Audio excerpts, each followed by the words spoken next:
Students, aromatic compounds అంటే ఏంటో చూద్దాం. aromatic కాంపౌండ్స్ అని చెప్పాలి అంటే కొన్ని కండిషన్స్ ఉన్నాయి. ఫస్ట్ వన్, రింగ్ స్ట్రక్చర్ ఉండాలి. Ring structure. సో ఏ కాంపౌండ్స్కైనా రింగ్ స్ట్రక్చర్ ఉండి, నెక్స్ట్ హుకెల్స్ రూల్ ఫాలో అవ్వాలి.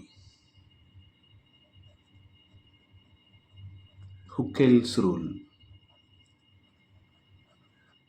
హుకెల్స్ రూల్ అంటే ఏంటి?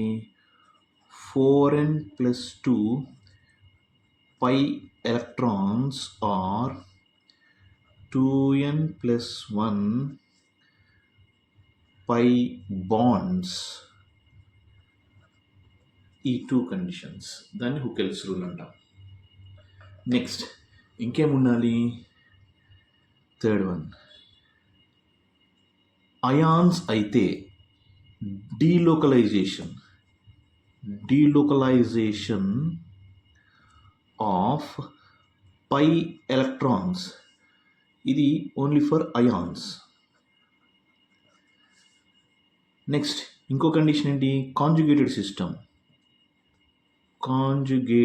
సిస్టమ్. అయాన్స్కి అయితే డీలోకలైజేషన్ ఆఫ్ పై ఎలక్ట్రాన్స్ ఉండాలి. అయాన్ కాకపోతే కాంజుగేటెడ్ సిస్టమ్ అన్న ఉండాలి. నెక్స్ట్ ఇంకా ఏ కండిషన్? ఫోర్త్ వన్, ప్లేనార్ స్ట్రక్చర్తో ఉండాలి. Planar structure.